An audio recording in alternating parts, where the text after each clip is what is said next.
جنگل میں کوثر میں ہو، سورج چاند ستاروں میں، مومن کی کردار میں وہ، حور و ملکیاں جن و بشر، سب پر ہے مالک کی نظر، ہر دم اس کا ذکر سنا، اللہ اللہ کرتا جائے۔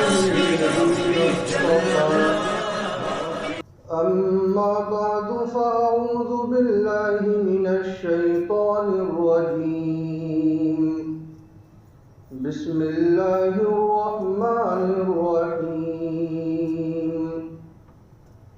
ألم يجدك يتيما فآوى اللهم صل على سيدنا ومولانا محمد وعلى آل سيدنا ومولانا محمد وبارك وسلم۔ بزرگان محترم اور عزیز ساتھیوں، گزشتہ جمعہ میں بھی ربیع الاول کے مہینے کی مناسبت سے آپ صلی اللہ علیہ وسلم کا ذکر خیر ہوا، اور آج بھی اسی مناسبت سے کچھ باتیں آپ حضرات کے سامنے آئیں گی، کیونکہ آپ علیہ السلام کی زندگی کا ہر شعبہ ہمارے لیے اسوہ اور نمونہ ہے۔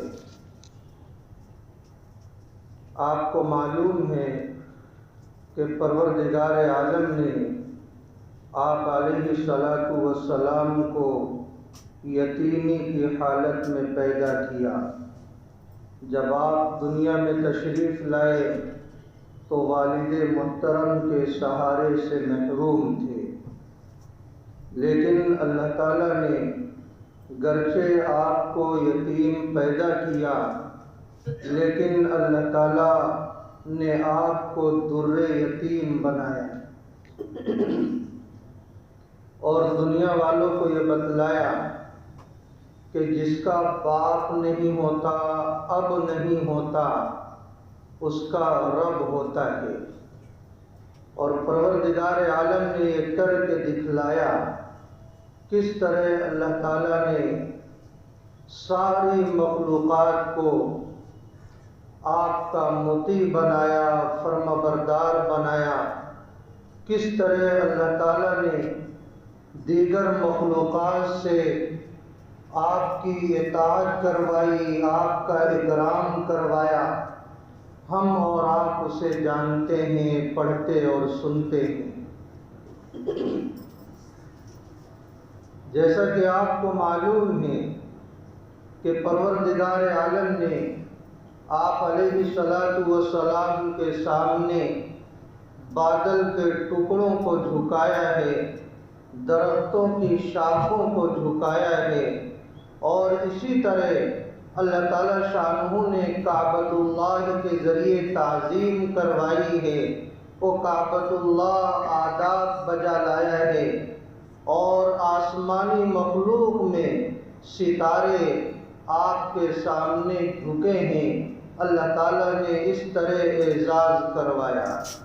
کیا مطلب تھا کہ جب آسمانی مخلوق آپ علیہ السلام کے سامنے جھک رہی ہے تو اے زمین والو، اگر تمہیں بھی سرخرو ہونا ہے تو آپ علیہ السلام کے سامنے تمہیں جھکنا پڑے گا، ان کی اطاعت کرنی پڑے گی۔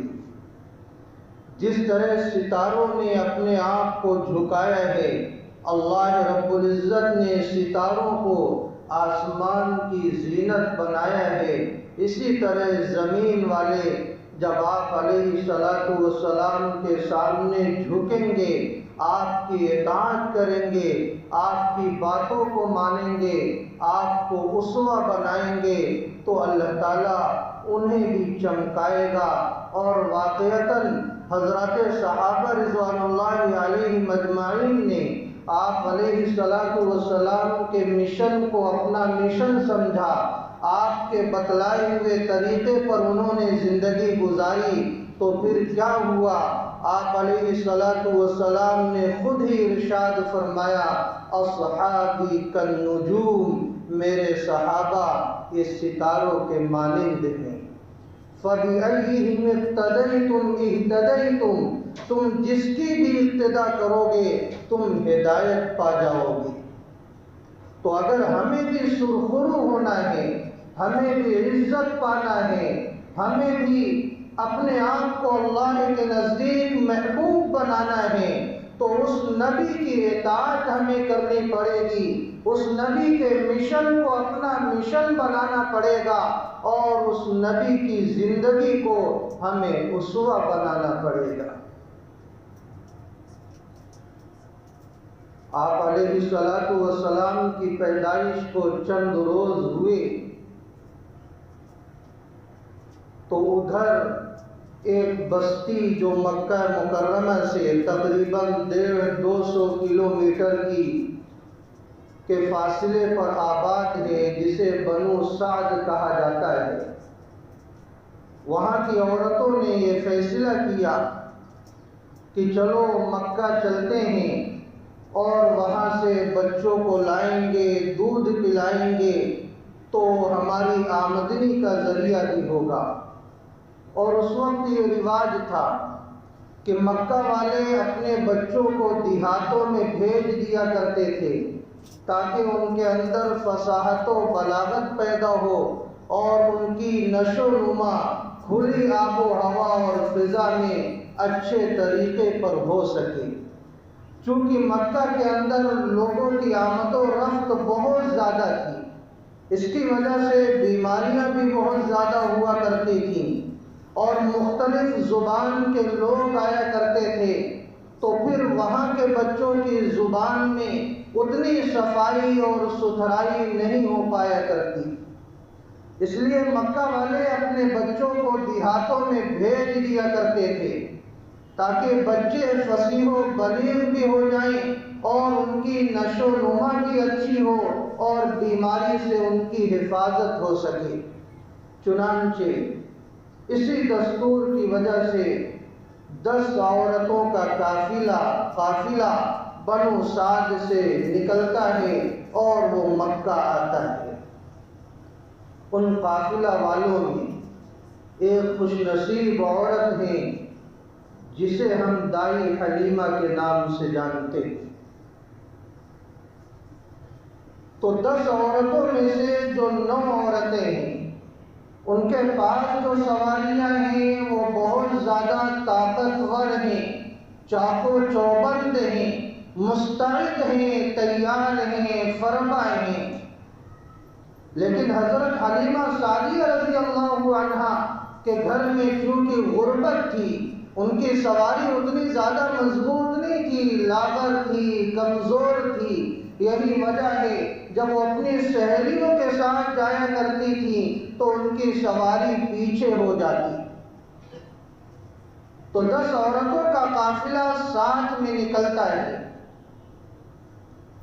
لیکن جو 9 عورتیں ہیں جن کی سواریاں فربا ہیں، چاقو چوبند ہیں اور مستعد ہیں، پھرتیلی ہیں، وہ سواریاں آگے نکل جاتی ہیں۔ وہ عورتیں تھوڑی دیر ٹھہرتی ہیں، حضرت حلیمہ کا انتظار کرتی ہیں۔ حضرت حلیمہ وہاں جب پہنچتی ہیں پھر وہ عورتیں اپنا سفر شروع کرتی ہیں اور پھر وہ عورتیں آگے نکل جاتی ہیں، رکتی ہیں، حضرت حلیمہ کا انتظار کرتی ہیں۔ جب اس طرح کا معاملہ کئی مرتبہ پیش آتا ہے تو ان 9 عورتوں نے بی بی حلیمہ سعدیہ رضی اللہ عنہا سے یہ کہا کہ دیکھو ہمیں بھی دشواری ہوتی ہے، تمہارا انتظار کرنا پڑتا ہے، اگر تمہاری اجازت ہو تو ہم آگے نکل جائیں، تم اپنے شوہر کے ساتھ آرام کے ذریعے آتے رہنا۔ بی بی حلیمہ نے اجازت دے دی، وہ عورتیں نکل گئیں اور پہلے مکہ آ گئی۔ اب ان کا یہ مزاج تھا کہ سب سے پہلے کھاتے پیتے گھرانوں سے بچے لے لیں جو امیر گھرانے کے بچے ہیں، تاکہ جو اس کا ہدیہ ملے وہ بھی مضبوط ملے۔ چنانچہ وہ عورتیں، 9 عورتیں بچے کو لینے کے لیے گھر گھر جانے لگیں۔ جہاں پتہ چلتا اس بچے کا باپ امیر ہے، اچھا گھرانہ ہے، وہ بچے کو لے لیتی۔ حضرت آمینہ رضی اللہ عنہا کے گھر بھی وہ عورتیں پہنچی۔ جب معلوم ہوا بچہ ہے، پوچھنے لگی اس کا باپ کیا کرتا ہے۔ حضرت آمینہ رضی اللہ عنہا نے جو ہی یہ بتلایا ہے کہ باپ تو نہیں ہے، یہ بچہ یتیم ہے، باپ کا سایہ بچے کے آنے سے پہلے ہی اڑ چکا ہے، وہ عورتیں آپ علیہ السلام کو چھوڑ دیتی۔ حضرت آمینہ رضی اللہ عنہا کے دل میں دکھ ہوتا ہے، تکلیف ہوتی ہے۔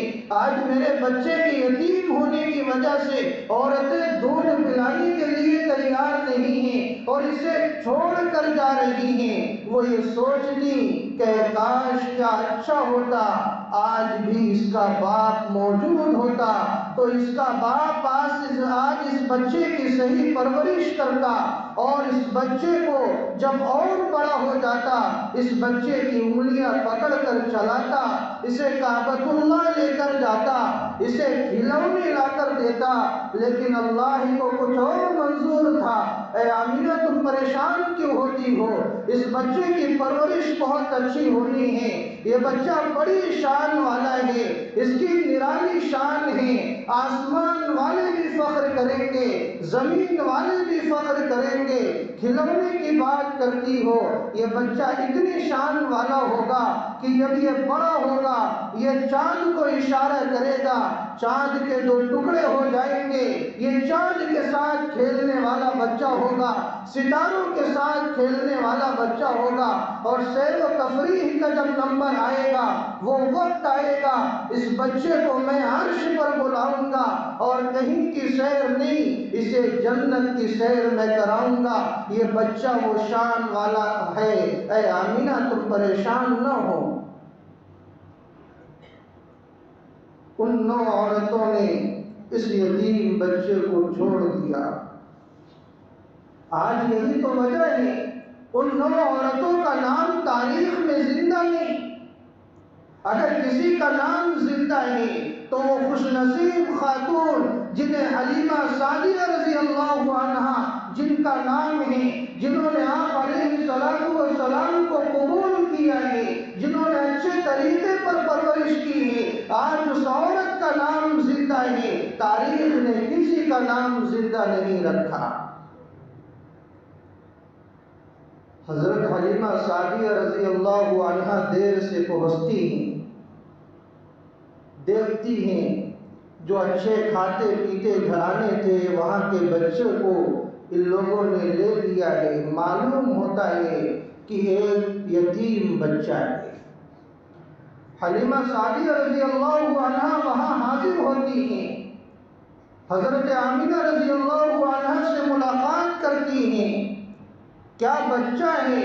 حضرت آمینہ رضی اللہ عنہا کہتی ہے بچہ تو ہے لیکن یتیم ہے، تم اسے قبول نہیں کرو گی۔ حضرت حلیمہ سعدیہ رضی اللہ عنہا فرماتی ہیں ذرا بچہ تو دکھلاؤ، میں اس یتیم بچے ہی کو لینے کے لیے آئی۔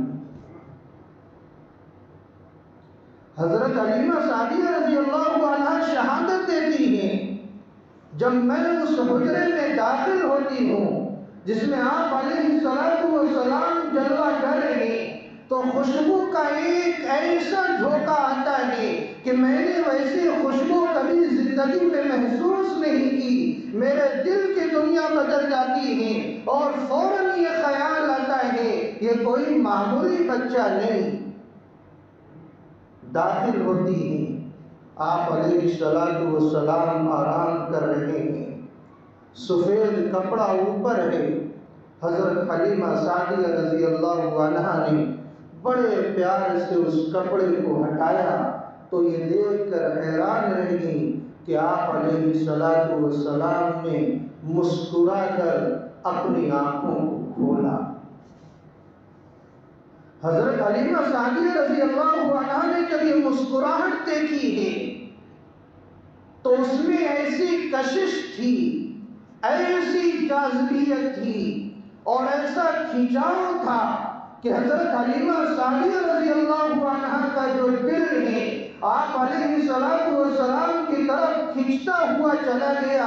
ان کے دل میں محبت پیدا ہو گئی اور وہ فوراً یہ سمجھ گئی یہ بچہ واقعی بڑی برکتوں والا ہے۔ محبت سے اٹھاتی ہیں، بوسہ لیتی ہیں، اپنے سینے سے لگاتی ہیں۔ وہ خشک سینہ جس میں دودھ نہیں صحیح ہوا کرتا تھا، وہ خشک سینہ دودھ سے بھر جاتا ہے۔ وہ سمجھ جاتی ہیں یہ بچہ بڑی برکتوں والا ہے۔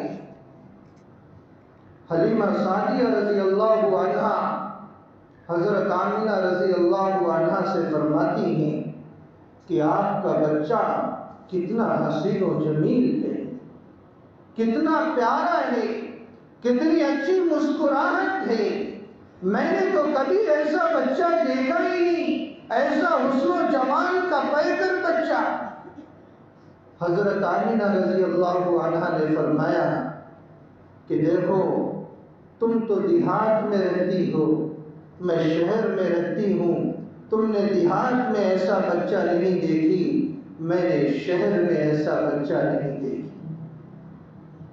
حضرت عبد المطلب ہیں، دادا ہیں، وہ کہتے ہیں آمنہ تم تو اسی شہر میں رہتی ہو، میں نے ملکوں کا سفر کیا ہے، میں نے کئی ملکوں میں جہاں جہاں میرا جانا ہوا ہے میری نگاہوں نے ایسا خوبصورت بچہ نہیں دیکھا۔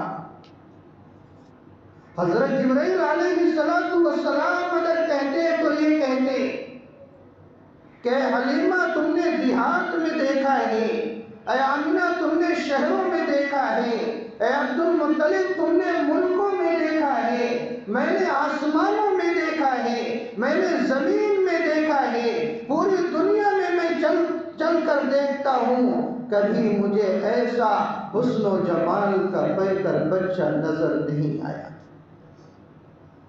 اللہ تعالیٰ فرماتے تو یوں فرماتے کہ حلیمہ تم نے گاؤں میں نہیں دیکھا، اے آمنہ تم نے شہروں میں نہیں دیکھا، اے عبد المطلب تم نے ملکوں میں نہیں دیکھا، اے جبرائیل تم نے پوری دنیا میں نہیں دیکھا، میں نے اس سانچے ہی کو توڑ ڈالا ہے جس سانچے میں اس خوبصورت بچے کو ڈھالا تھا۔ یعنی ایسا خوبصورت بچہ نہ پیدا ہوا ہے، نہ ہے اور نہ ہوگا۔ اسی لیے تو شاعر یہ کہنے پر مجبور ہوا حضرت حسان بن ثابت رضی اللہ عنہ وَأَحْسَنُ مِنْكَ لَمْ تَرَ قَطُّ عَيْنِي کہ میری نگاہوں نے کبھی ایسا حسن و جمال کا پیکر بچہ نہیں دیکھا۔ وَأَجْمَلُ مِنْكَ لَمْ تَلِدِ النِّسَاءُ اور کسی عورت نے ایسا حسن و جمال کا پیکر جنا ہی نہیں۔ خُلِقْتَ مُبَرَّأً مِنْ كُلِّ عَيْبٍ آپ کو ہر عیب سے پاک کر کے پیدا کیا گیا ہے۔ كَأَنَّكَ قَدْ خُلِقْتَ كَمَا تَشَاءُ آپ کو آپ کی مشیت کے اعتبار سے پیدا کیا گیا۔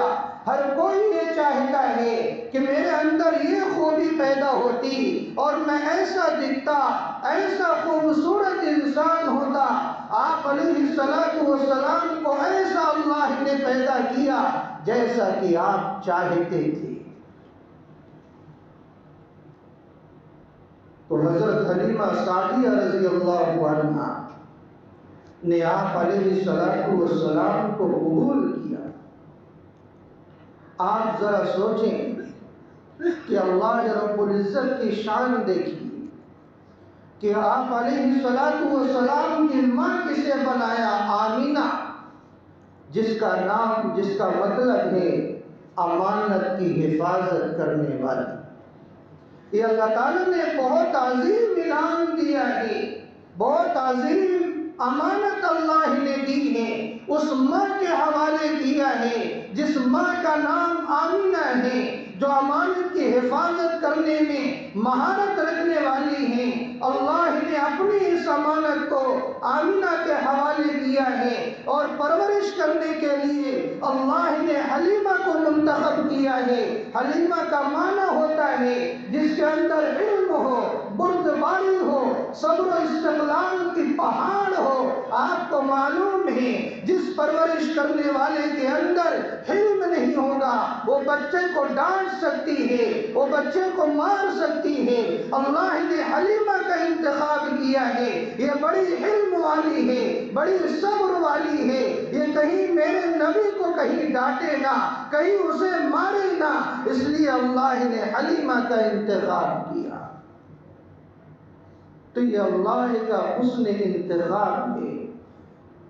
حضرت حلیمہ سعدیہ رضی اللہ عنہا آپ علیہ السلام کو قبول کرتی ہیں۔ آپ کی والدہ بھی راضی ہیں، حلیمہ بھی راضی ہیں۔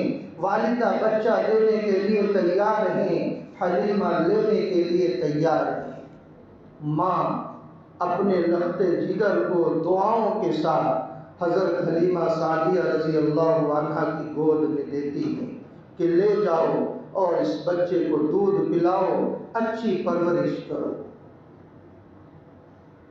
ماں کی دعائیں بڑی قیمتی ہوتی ہیں۔ جب ماں اپنے بچے کو دعا کے ساتھ رخصت کرتی ہے اس بچے پر 4 چاند لگ جایا کرتے ہیں۔ آپ کو معلوم ہے حضرت موسیٰ علیہ السلام ہی اس وقت کے کیسے حالات تھے۔ حضرت موسیٰ علیہ السلام کو اللہ نے کن احوال میں اس دنیا کے اندر بھیجا ہے آپ کو تاریخ معلوم ہے، لیکن ان کی والدہ اپنے اس لخت جگر کو دعاؤں کے ساتھ سمندر کے حوالے کر دیتی ہیں۔ جب سمندر کے اندر ڈالتی ہیں وہ موسیٰ ہیں، لیکن جب واپس آتے ہیں تو کلیم اللہ بن کر واپس آتے ہیں۔ حضرت اسماعیل علیہ السلام ہیں، ان کی والدہ حضرت اسماعیل علیہ السلام کو دعاؤں کے ساتھ اپنے شوہر حضرت ابراہیم علیہ السلام کے ہمراہ روانہ کرتی ہیں۔ نکلتے ہیں وہ اسماعیل ہیں، واپس آتے ہیں ذبیح اللہ بن کر واپس آتے ہیں۔ حضرت عبد المطلب جن کا نام شیبہ ہے، ان کی والدہ دعاؤں کے ساتھ رخصت کرتی ہیں۔ جب وہاں سے آتے ہیں شیبہ بن کر واپس آتے ہیں، جب واپس جاتے ہیں تو پتہ چلتا ہے یہ والی بیت اللہ اور کنجی بردار بن کر واپس لوٹتے ہیں۔ تو ماں کی دعاؤں کے ذریعے کوئی کلیم اللہ بنتا ہے، کوئی ذبیح اللہ بنتا ہے، کوئی والی بیت اللہ بنتا ہے، اور یہ محمد الرسول اللہ بنتا ہے اپنی ماں کی دعاؤں کے ذریعے۔ ماں نے دعا کے ذریعے رخصت کیا ہے۔ آج ہم اپنی ماں کی دعائیں لینے کے بجائے ماں کی بد دعا لینے کے لیے تیار ہیں، ایسا سلوک کرتے ہیں۔ یہ میرا موضوع اس وقت کا نہیں، اس لیے مختصراً میں یہ کہہ دوں کہ ایسا کام کریں کہ ماں کی دعائیں ہمارے ساتھ رہیں۔ تو حضرت حلیمہ سعدیہ رضی اللہ عنہا آپ علیہ السلام کو لے کر باہر آتی ہیں۔ ان کے شوہر حضرت حارث ان کا انتظار کرتے ہیں۔ گود میں بچہ ہے، حارث پوچھتے ہیں کہ یہ کیسا بچہ ہے؟ کہتی ہیں یتیم بچہ ہے۔ حضرت حارث فوراً کہتے ہیں کہ عسى الله ان يجعل لنا فيه برکہ، امید ہے کہ اللہ تعالیٰ اسی بچے کے ذریعے ہمیں خیر و برکت عطا فرمائیں گے۔ چنانچہ شوہر اور بیوی راضی ہو گئے اس بچے کی پرورش کے لیے۔ اب یہ سوچا کہ بچے کو اونٹنی پر بیٹھایا جائے۔ سب سے پہلے حضرت حارث رضی اللہ عنہ سوار ہوتے ہیں، درمیان میں آپ صلی اللہ علیہ وسلم کو بٹھاتے ہیں اور پیچھے حضرت حلیمہ سعدیہ رضی اللہ عنہا بیٹھتی ہیں۔ اس کے بعد سواری کو اٹھانا چاہتے ہیں، سواری اٹھنے کا نام نہیں لیتی۔ حضرت حارث حیران و پریشان ہیں، ماجرا کیا ہے؟ حضرت حلیمہ کو کہتے ہیں اتر جاؤ، وہ اترتی ہیں، سواری بیٹھتی ہے، اس کے بعد سوچتے ہیں ہو سکتا ہے کوئی معاملہ ہوگا، دوبارہ آپ علیہ السلام کو بیٹھاتے ہیں، پیچھے حضرت حلیمہ ہیں، سواری کو اٹھانے کی کوشش کرتے ہیں لیکن سواری اٹھنے کا نام نہیں لیتی۔ 2-3 مرتبہ یہ واقعہ پیش آتا ہے، حضرت حارث فوراً یہ سمجھ جاتے ہیں یہ بچہ اللہ کے نزدیک بہت معزز بچہ ہے، بہت کرامت اور اکرام والا بچہ ہے، اللہ کو یہ عطا پسند نہیں کہ اسے ہم نے درمیان میں بیٹھا رکھا ہے، میری پیٹھ اس بچے کی جانب ہو رہی ہے، اللہ کو شاید یہ عطا ہماری پسند نہیں۔ تو فوراً اس بچے کو حضرت حارث اپنے آگے کرتے ہیں، اور جو ہی آگے کرنا تھا وہ سواری فوراً چلنے کے لیے تیار ہو جاتی ہے، اور تیار کیوں نہ ہو، اس بچے کو تو صدر کا مقام حاصل کرنا تھا، امام الانبیاء کا مقام حاصل کرنا تھا، امام الرسل کا مقام حاصل کرنا تھا، خاتم الانبیاء کا مقام حاصل کرنا تھا، سردار دو جہاں کا مقام حاصل کرنا تھا، رحمت للعالمین کا مقام حاصل کرنا تھا، فخر کائنات کا مقام حاصل کرنا تھا، وہ سواری اب کیوں نہ چلے؟ چنانچہ سواری چلتی ہے اور چلنے کا انداز نرالا ہے، وہ اونٹنی جو پہلے بہت زیادہ کمزور تھی، لاغر تھی، تیز رفتار نہیں تھی، بلکہ بہت زیادہ سست تھی، لیکن عجیب و غریب معاملہ ہو گیا، وہ اونٹنی بہت زیادہ رفتار والی ہو گئی اور اتنی تیزی کے ساتھ بجلی کی طرح چلنے لگی کہ حضرت حلیمہ سعدیہ رضی اللہ عنہا کی ہمجولیاں جو پہلے آئی تھیں اور پہلے بچے کو لے کر رخصت ہو گئی تھیں، ان کے قریب یہ سواری پہنچنے لگتی ہے۔ پیچھے مڑ کر جب ہمجولیوں نے دیکھا تو حیران ہو گئی، یہ کس کی سواری آ رہی ہے؟ اتنی تیز رفتار سواری کس کی ہے؟ جب قریب پہنچتی ہیں تو دیکھ کر حیران رہ جاتی ہیں، حلیمہ یہ کیا تمہاری سواری ہے؟ تم نے سواری بدل لی، تمہاری سواری تو بڑی کمزور تھی، بہت زیادہ سست تھی، یہ اتنی تیز رفتار کیسے ہو گئی؟ کیا تم نے سواری بدل لی؟ حضرت حلیمہ نے یہ کہا کہ دیکھو سواری نہیں بدلی بلکہ یہ سوار بدلا ہوا ہے، یہ کونین کا ایسا شہسوار ہے کہ جس سواری پر بیٹھا وہ سواری فضیلت پا گئی، پہلے میری سواری سست تھی اب تیز رفتار ہو گئی۔ حضرت حلیمہ سعدیہ رضی اللہ عنہا کی سواری ان ہمجولیوں کی سواری سے آگے نکل جاتی ہے، بنو سعد کی جو بستی ہے وہ سواری وہاں پہنچتی ہے اور آپ علیہ السلام کی مبارک آمد ہوتی ہے، اس بستی میں خوشبو ہی خوشبو پھیل جاتی ہے، جیسے گلاب کی مہک ہوتی ہے ویسی خوشبو اس بستی کے اندر پھیل جاتی ہے۔ یہ اصلاً اللہ کی طرف سے فرشتوں کے ذریعے آپ علیہ السلام کی آمد پر ان کا استقبال کیا گیا ہے، وہ فرشتے پوری بستی کو خوشبو سے تربتر کر دیتے ہیں۔ یہ کس کی آمد ہو رہی ہے؟ یہ پیغمبر اعظم صلی اللہ علیہ وسلم کی آمد ہے۔ اور دوسرا واقعہ یہ پیش آتا ہے کہ حضرت حلیمہ سعدیہ رضی اللہ عنہا کے گھر کی جو بکریاں تھیں پہلے بہت کمزور تھیں، ان کے تھنوں میں دودھ نہیں ہوتا تھا، آپ کی آمد کی برکت سے حضرت حلیمہ سعدیہ رضی اللہ عنہا کے گھر کی جو بکریاں تھیں ان کے تھن دودھ سے بھر گئے، اور اتنے زیادہ دودھ بھر گئے کہ جب برتن میں بھرا جانے لگا تو گھر کا کوئی ایسا برتن نہیں تھا جو دودھ سے خالی ہو اس کے بعد بھی دودھ باقی بچ گیا۔ یہ آپ علیہ السلام کی برکت کا ظہور ہے۔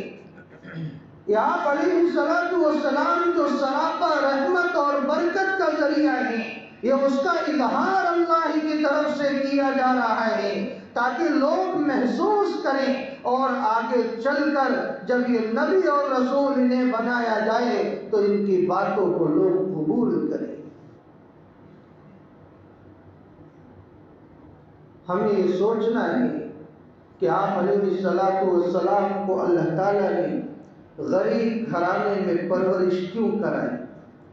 آپ چاہتے تو محل میں بھی کرا سکتے تھے، جیسے اپنے بعض نبی کی پرورش اللہ نے محلوں میں کرائی ہے۔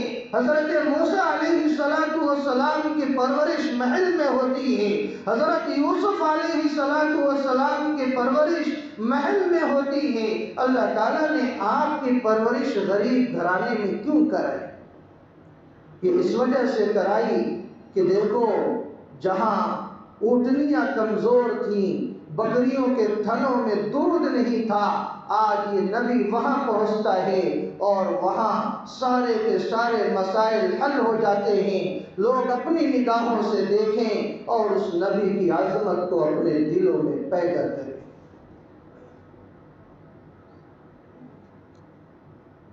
آپ علیہ السلام حضرت حلیمہ سعدیہ رضی اللہ عنہا کے گھر پرورش پا رہے ہیں۔ حضرت حلیمہ سعدیہ رضی اللہ عنہا کا ایک اور بیٹا ہے، وہ بیٹا جو رات کو چلایا کرتا تھا، اس کی بھوک نہیں مٹا کرتی تھی، لیکن جب سے یہ یتیم بچہ آیا ہے وہ بچہ رونا چھوڑ دیا ہے۔ ان کی راتیں شوہر اور بیوی کی بڑی پرسکون گزرتی ہیں۔ یہ آپ علیہ السلام کی برکت کی وجہ سے ہو رہا ہے۔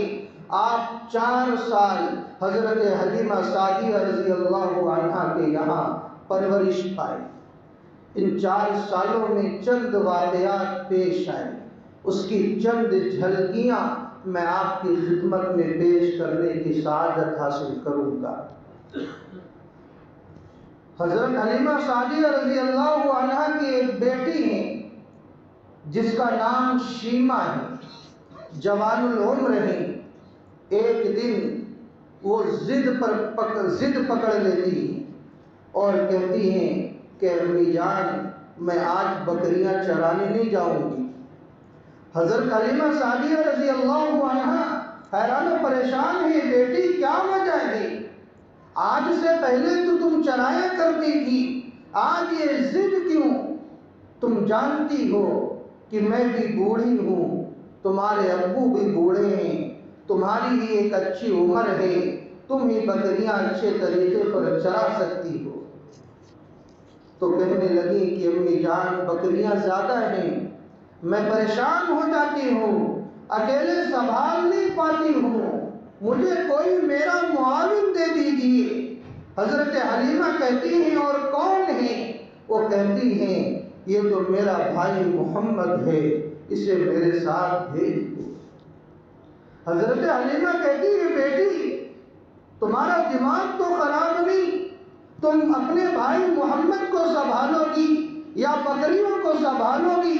یہ تو بہت چھوٹے ہیں، یہ تمہارا تعاون کیا کریں گے؟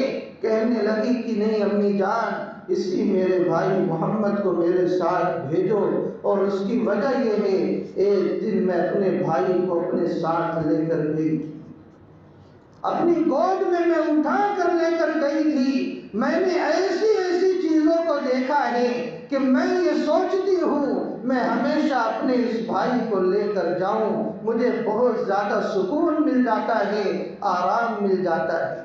اے امی جان، جانتی ہو کیا واقعہ پیش آیا؟ جب میں اپنے بھائی محمد کو لے کر گئی، گود میں اٹھا رکھی ہوں، جب بھی میرے اوپر دھوپ کی تپش پڑنے کی کوشش کرتی ہے تو بادل کا ٹکڑا فوراً آ کر سایہ کر لیتا ہے اور دھوپ کی تکلیف سے میں بچ جایا کرتی۔ اے امی جان، جو بھی راستے سے گزرا کرتا میرے اس بھائی محمد کو دیکھتا تو تعریف کیے بغیر وہ گزر نہیں سکتا تھا، اور ہر کوئی یہ کہتا یہ کتنا پیارا بچہ ہے، یہ کتنا دلارا بچہ ہے، کیسا حسین و جمیل ہے، یہ بچہ کوئی بڑی ہستی بنے گا۔ امی جان جب لوگ میرے بھائی کی تعریف کرتے مجھے بڑا اچھا لگتا۔ بہنوں کا مزاج ہے کہ جب بھائی کی تعریف کوئی کرے تو بہنوں کو بڑا مزہ آیا کرتا ہے۔ ہمارے ایک استاذ تھے حضرت مولانا حبیب الرحمن صاحب اعظمی نور اللہ مرقدہ، جو ابھی حال میں اللہ کو پیارے ہو گئے دارالعلوم دیوبند میں نے ان سے مشکات شریف اور ابو داؤد شریف پڑھی۔ وہ اکثر یہ کہا کرتے کہ جب کسی کی بیوی اس سے ناراض ہو جائے تو اسے خوش کرنے کا یہ طریقہ ہے کہ اس کے بھائی کی تعریف کر دو۔ تو بہنوں کو بھائیوں کی تعریف بہت اچھی لگتی ہے، تو یہ شیما ہیں، یہ محمد بھائی جو رضائی بھائی ہیں، ان کو ان کی تعریف بڑی بھلی معلوم ہوتی۔ کہنے لگی امی جان جب لوگ میرے بھائی کی تعریف کرتے ہیں مجھے بڑا اچھا لگتا ہے، اور امی جان جانتی ہو میں اپنے بھائی کو لے کر ایک جگہ بیٹھ جاتی اور میری بکریاں نہایت سکون کے ساتھ وہ چراگاہ میں چرنے لگتی، مجھے بکریوں کے پیچھے پڑنا نہیں پڑتا کہ مجھے اسے ہانکنا پڑے جوڑنا پڑے، وہ بکریاں نہایت سکون کے ساتھ چرا کرتی، اور خود بخود جب ان کا پیٹ بھر جاتا وہ واپس میرے پاس آ جاتی، میں صرف اپنے بھائی کو گود میں لیا کرتی، وہ بکریاں بیٹھ جاتی، میرے بھائی کے چہروں کو دیکھتی، میں بھی اپنے بھائی کے چہرے کو دیکھتی۔ تو میرے بھائی یہ آپ علیہ السلام کی ذات ہے۔ اسی دوران ایک واقعہ پیش آتا ہے، شق صدر کا واقعہ۔ فرشتے آتے ہیں، آپ علیہ السلام کے سینے مبارک کو چاک کرتے ہیں، قلب اطہر کو نکالتے ہیں، زمزم سے دھوتے ہیں، اور ایک سیاہ نقطہ جو معصیت کا ہوتا ہے اسے نکال کر پھینک دیتے ہیں، اور پھر سینے کو سی دیتے ہیں۔ یہ شق صدر کا واقعہ جب پیش آیا اور حضرت حلیمہ سعدیہ رضی اللہ عنہا کو جب یہ خبر ملی تو آپ گھبرا گئی۔ میں بہت مختصر بتا رہا ہوں، تفصیلی واقعہ ہے، تو اس واقعے سے وہ گھبرا جاتی ہیں، یہ بڑی عظیم امانت ہے، ڈر جاتی ہیں کہیں ایسا نہ ہو یہ امانت ضائع ہو جائے اور پھر میری بدنامی ہو، ایسا کرتی ہوں جس کی امانت ہے میں اسے اس کے حوالے کر کے واپس آ جاتی۔ چنانچہ حضرت حلیمہ سعدیہ رضی اللہ عنہا آپ صلی اللہ علیہ وسلم کو لے کر ان کی والد محترمہ حضرت آمنہ رضی اللہ عنہا کی خدمت میں حاضر ہوتی ہیں اور یہ امانت ان کے حوالے کر دیتی۔ 4 سال کی عمر ہے، حضرت آمنہ رضی اللہ عنہا 2 سال آپ کو اور رکھتی ہیں۔ جب 6 سال کی عمر ہوتی ہے تو ان کا ارادہ یہ ہوتا ہے کہ میں اپنے میکے چلی جاؤں، اپنے بیٹے کو بھی لے کر جاؤں اور پھر واپس آؤں۔ چنانچہ 6 سال کی عمر آپ کی ہے، والدہ کا یہ ارادہ ہوتا ہے، والد محترمہ اپنے لخت جگر کو لے کر اپنے میکے مدینے کی طرف روانہ ہوتی اور وہاں پہنچتی ہیں۔ ایک دن سوچتی ہیں کہ میں اپنے شوہر حضرت عبداللہ کی قبر پر جاؤں اور کچھ پڑھ کر ایصال ثواب کر دوں۔ اپنے لخت جگر کو بھی ساتھ لیتی ہیں اور اپنے شوہر کی قبر پر جاتی ہیں۔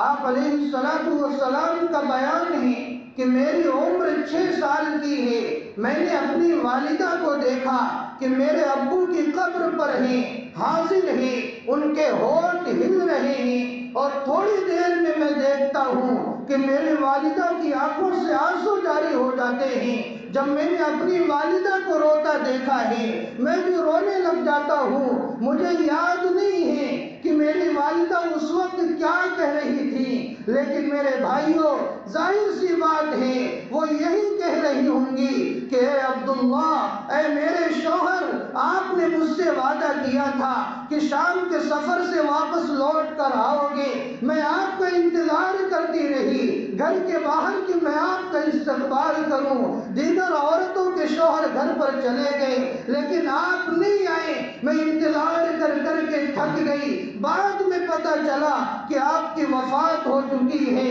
اے میرے شوہر، آپ نے ایک نشانی دی تھی، آج وہ نشانی آپ کی قبر کے پاس ہے، ایسی نشانی جس پر آسمان بھی فخر کر رہا ہے، زمین بھی فخر کر رہی ہے، ہر کوئی تعریف پر مجبور ہے۔ یہ ایسی نشانی اگر آپ اسے دیکھتے تو بہت زیادہ خوش ہو جاتے، ایسا بچہ اللہ نے ہمیں عطا کیا ہے، آپ چھوڑ کر چلے گئے، یہ سوچ کر ان کی آنکھوں میں آنسو آ گئے ہوں گے، اور آپ علیہ السلام بھی دیکھے ہوں گے، آپ کو بھی رونا آ گیا ہوگا۔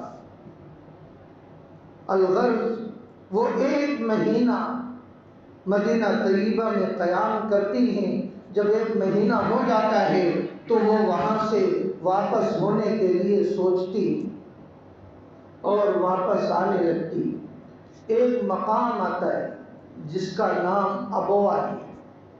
جب آپ کی والد محترمہ وہاں پہنچتی ہیں، 6 سال کی عمر ہے، آپ ذرا تصور کی دنیا میں جائیں اور یہ سوچیں 6 سال کا معصوم بچہ ہے، صرف ایک بادی ام ایمن ہیں، ان کی والدہ ہیں، مقام ابوا جہاں آبادی کا نام و نشان نہ تھا، ایسے مقام پر ان کی والد محترمہ اللہ کو پیاری ہو جاتی۔ آپ ذرا سوچیں کیسی تکلیف کا سما ہوگا اور کس تکلیف سے اللہ تعالیٰ نے اپنے حبیب کو گزارا ہے۔ ادھر حضرت عبد المطلب کا یہ حال ہے کہ پوتے کی جدائی برداشت نہیں ہوتی، روزانہ وہ دادا عبد المطلب مکہ سے نکلتے ہیں اور انتظار کرتے ہیں میری بہو کب آئے گی، میرا پوتا کب آئے گا، نگاہیں ترس رہی ہیں۔ وہ حضرت عبد المطلب روزانہ راستہ دیکھتے ہیں، ایک دن نگاہیں پڑتی ہے، ایک عورت آ رہی ہے، جانی پہچانی معلوم ہو رہی ہے، جب قریب آتی ہے دیکھتے ہیں یہ تو ام ایمن بادی ہیں، احوال پوچھتے ہیں آمینہ کہاں گئی، بتلاتی ہیں ان کا تو انتقال ہو گیا ہے۔ کیا تکلیف کا مرحلہ اس دادا پر بھی پڑا ہوگا جس نے یہ دیکھا کہ باپ کا سہارا بھی پوتے پر سے چلا گیا، ماں کا سہارا بھی چلا گیا، آج یہ پوتا ان تکلیف کن احوال سے گزر رہا ہے، ان کے دل پر کیا گزری ہوگی۔ میرے بھائی اس جگہ رک کر ذرا یہ سوچیں آخر کیا وجہ ہے کہ اللہ نے اپنے پیارے نبی اور رسول کو سارے سہاروں سے محروم کر دیا ہے۔ یہ بچہ آتا ہے باپ کے سہارے سے محروم ہے، 6 سال کی عمر ہوتی ہے، والدہ کے سہارے سے محروم ہو جاتا ہے، اور تھوڑا بڑا ہوتا ہے یہ دادا بھی اس دنیا سے چلے جاتے ہیں، ایک چچا عبد المطلب ہیں اور بڑے ہوتے ہیں، ان کو بھی اللہ تعالیٰ اپنے پاس بلا لیتے ہیں۔ ان ظاہری سہاروں سے اللہ نے اپنے نبی کو جو محروم کیا ہے، دنیا والوں کو پیغام دینے کے لیے میرے نبی پر کبھی دھبا نہ لگانا، جب وہ یہ پیغام دے گا اللہ کو سہارا بناؤ، اللہ سے مانگو، کبھی یہ دنیا والے کہہ نہ سکیں یہ تو خود سہاروں پر پلا تھا، آج یہ غیر اللہ کے سہارے سے منع کر رہا ہے، کسی کی جرات نہ ہو سکے، اس لیے اللہ نے اپنے نبی کو بے سہارا بنا دیا ہے، کوئی دنیا والا یہ کہہ نہ سکے۔ یہ تکلیفوں میں اللہ پر بھروسہ رکھنے کی بات کرتا ہے، خود تو آرام سے پلا ہے، کسی کی جرات نہ ہو سکے، اللہ نے ان تکلیفوں سے اپنے نبی کو گزار کر ہمارے لیے اسوہ بنا دیا ہے۔ اے میرے بندو، ہر جگہ، ہر قدم پر، ہر احوال میں، ہر لمحے میں، ہر دقیقے میں اپنے نبی کو اسوہ بنانا تمہارا نبی تمہیں سکھلائے گا کس وقت تمہیں کرنا کیا ہے۔ میرے بھائی، یہ ہمارے نبی کی مبارک زندگی ہے جس کا ایک ایک لمحہ ہمارے لیے اسوہ اور نمونہ ہے۔ انشاءاللہ ربیع الاول کے مہینے میں یہ ذکر خیر چلتا رہے گا۔ آپ وقت پر حاضر ہوں اور نہایت یکسوئی کے ساتھ عشق نبوی کا جام خود پی کر کے اس تذکرے کو سنیں، انشاءاللہ مزہ آئے گا۔ اللہ تعالی شانہ ہم تمام لوگوں کو صحیح اور سچا عاشق رسول بنائیں، صرف نام کا عشق رسول سے ہم سب کی حفاظت فرمائیں، آمین۔ وآخر دعوانا ان الحمد للہ رب العالمین۔